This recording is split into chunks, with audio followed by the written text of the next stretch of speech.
Débuté votre carrière il y a 40 ans, vous étiez alors directeur des expositions de photographie à la FNAC, avant de rejoindre la direction de Magnum Photo en 87 et les rencontres d'Arles de 85 à 87, puis entre 2001 et 2014, trois grandes expériences qui vous ont amené à collaborer avec Picto. Pouvez-vous nous raconter votre première rencontre avec le laboratoire ?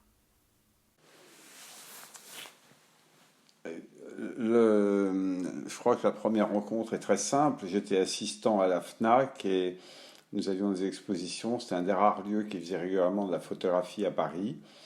Et très naturellement, on travaillait avec les laboratoires qui étaient le laboratoire chéri de chaque photographe. Et donc Picto était l'un d'entre eux. Et c'est comme ça que j'ai été amené à aller rue de Lambre extrêmement régulièrement à l'époque.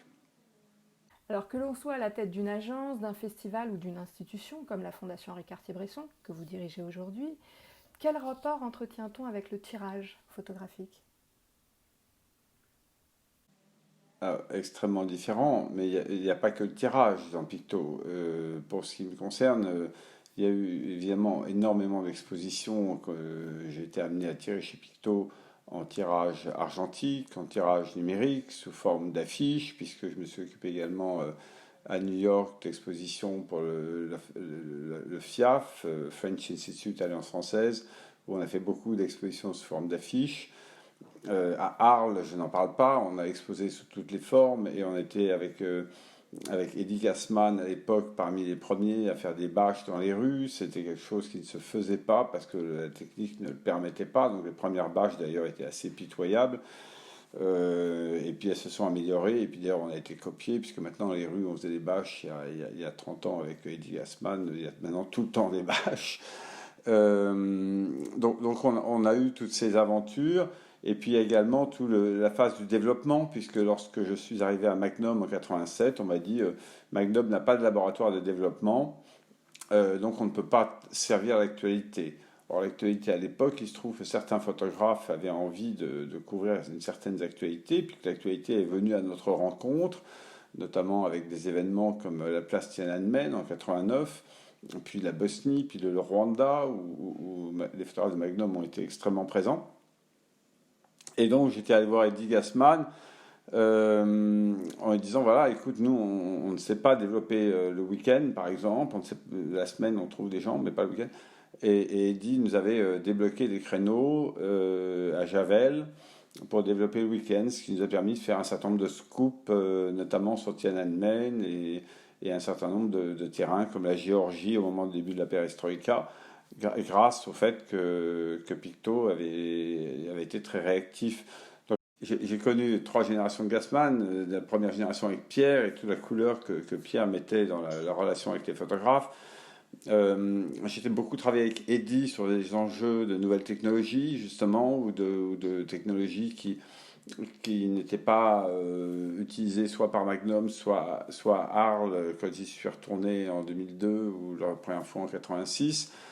Et puis après, j'ai travaillé avec Philippe, qui, là encore, et son équipe, François Georges notamment, qui là nous a permis de faire des choses encore innovantes, notamment avec les nouveaux papiers peints formidables, qui permettent dans beaucoup plus de souplesse de mise en œuvre et encore des territoires nouveaux pour les photographes. Pour moi, ça part d'une conviction, c'est qu'il n'y a pas une façon de montrer la photographie universelle. Il y a différentes façons en fonction du souhait du photographe, en fonction des lieux. C'est une élasticité formidable. Et le laboratoire est au service de cette élasticité, sauf qu'il faut qu'il y ait une exigence. Donc l'exigence, elle se fait dans le dialogue avec des personnes. Et c'est ça que constamment on a trouvé chez Picto. C'est ce dialogue avec des personnes, que ce soit Pierre, que ce soit Eddy, que ce soit Philippe, avec des personnalités on ne peut plus différentes tous les trois et leurs équipes, bien entendu. Alors c'est vrai qu'au fil des années, vous avez organisé un très grand nombre d'expositions, et ce partout dans le monde. Comment abordez-vous la production des tirages pour ces expositions ? Est-ce que vous avez une idée précise de ce que vous souhaitez par rapport au lieu ou au contexte ? Comment cela se passe-t-il concrètement ? Parfois, le dialogue commence avec le directeur artistique, le commissaire d'exposition, et puis elle se poursuit avec le laboratoire, puisque la photographie a ça de particulier, qu'il y a sans cesse des innovations technologiques, et qu'en même temps, ça se croise avec un savoir-faire artisanal. Donc, si on ne prend pas en compte ces trois entrées, l'artiste qui veut un résultat, parfois il a une idée très précise, parfois il a une méconnaissance des innovations technologiques qui permettent d'aller plus loin.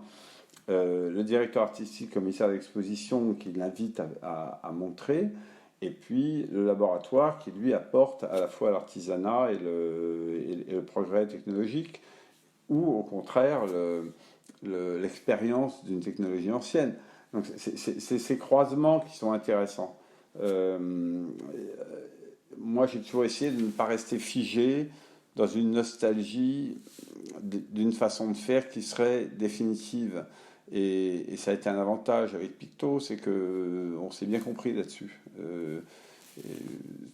Parce que c'est facile de garder une référence tout le temps et de dire voilà, c'est comme ça pour toujours. Et en même temps, comme on le sait, le monde évolue. Et le monde évolue, ça ne doit pas effacer le passé. Ça, c'est très important de ne pas effacer le passé. Et puis voir comment les choses évoluent. Bon, c'est vrai que par moments on est un peu surpris. J'ai été surpris lorsque j'ai appris que Picto ne développait plus le noir et blanc, par exemple. Ça, c'est des choses. Non, mais on ne peut pas faire que des compliments si on ne dit pas des nuances. C'est une chose où je peux comprendre industriellement et commercialement que ça ne soit pas rentable.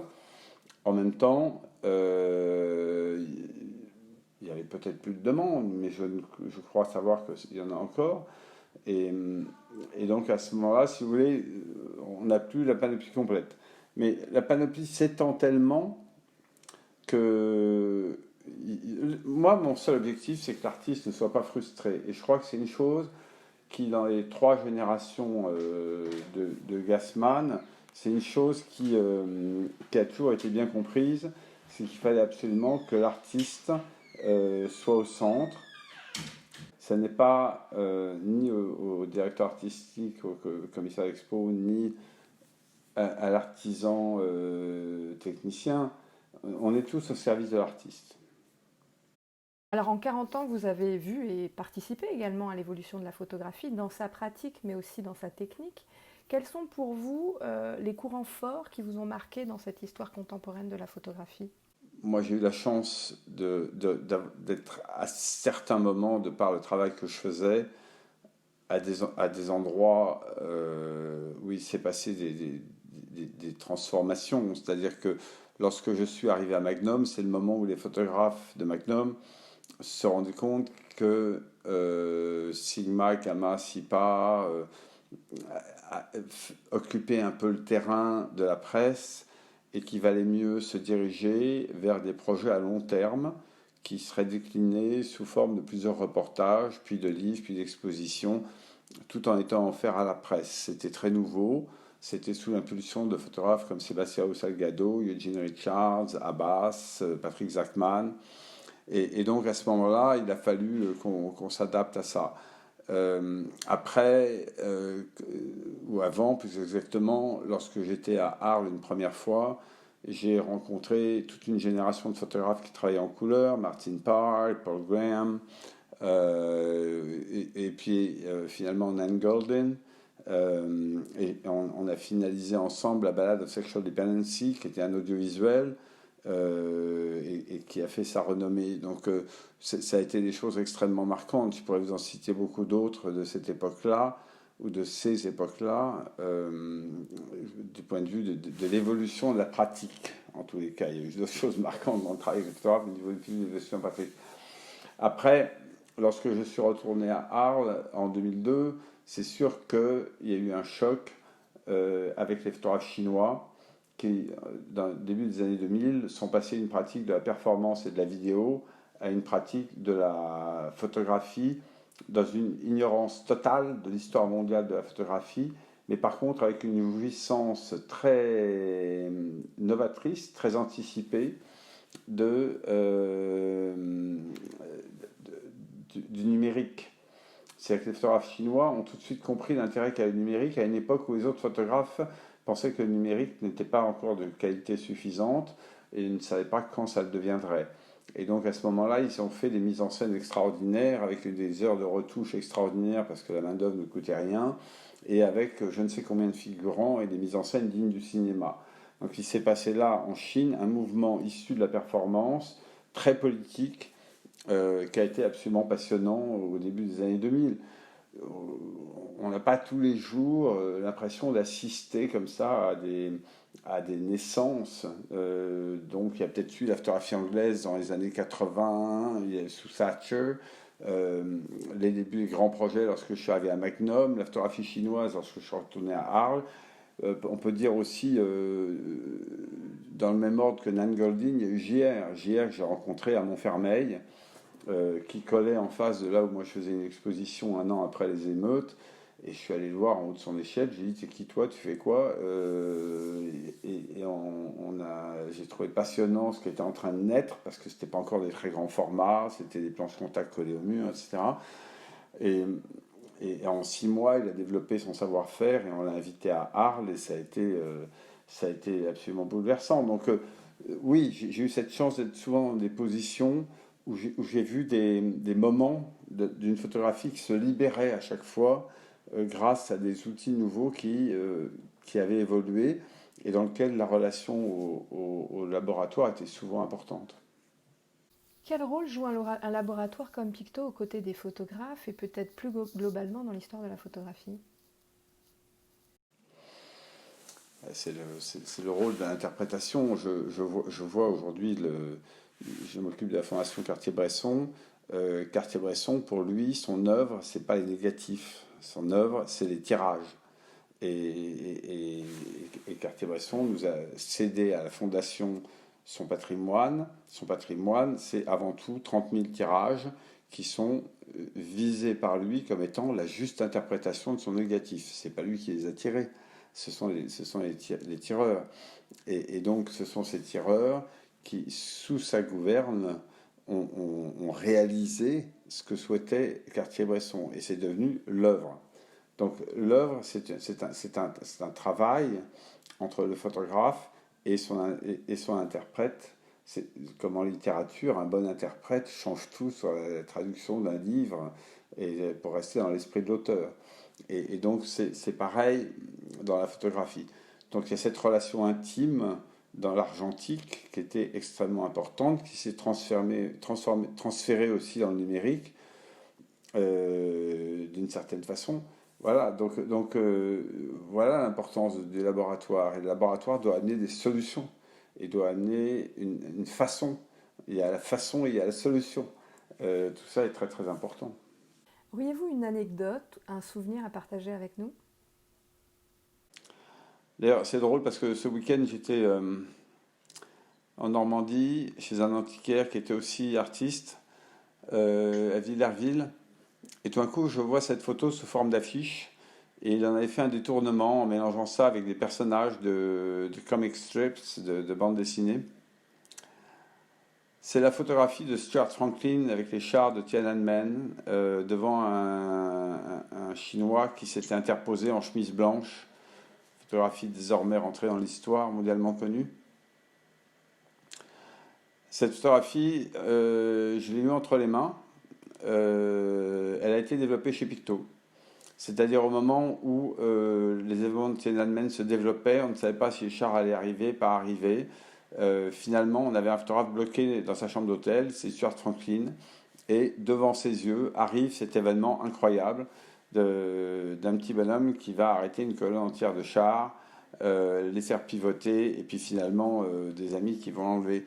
Et Stuart Franklin a photographié cette photo. Stuart Franklin était en commande pour Time Magazine et pour le magazine Actuel. Et c'est donc pour des raisons de fuseau horaire à Paris qu'on a traité la commande de Time. Et grâce à Picto qui avait réouvert ce labo pour nous, on a pu développer ce film qui est un film couleur. On connaît la photo en noir et blanc pas mal maintenant, mais qui est un film couleur. On a pu développer ce film chez Picto et faire des duplicata. Et donc on a donné à Actuel, notre client français, un duplicata. On a envoyé les duplicata chez tous nos agents à une vitesse incroyable. On était les premiers à leur livrer cette photo, puisqu'il y avait deux photographes et un vidéaste, je crois me souvenir, qui avaient la même image. Et puis l'original, on l'a envoyé à Time Magazine, qui en a fait sa couverture et qui a perdu l'original. Aujourd'hui, je voyais à Paris Photo l'année dernière un tirage de cette photo. On voit très bien que c'est pas fait à partir d'un original, mais elle continue à se vendre en tant que tirage à Paris Photo. Et je voyais ce week-end sous forme d'affiche, parce que quand les photographes n'ont plus pu travailler, j'ai appelé Amnesty International. J'aurais dit pourquoi on ne fait pas une affiche avec nouvelles images, l'éditeur. Comme ça, vous la vendrez à votre profit, parce que c'est vous qui allez pouvoir travailler maintenant, Amnesty International, à la place des agences de presse. Donc cette photo a une histoire absolument extraordinaire. Cette histoire a commencé au moment du développement. Si on n'avait pas pu développer chez Picto et faire des duplicata, et qu'on avait envoyé le seul original à Time Magazine, il aurait été perdu.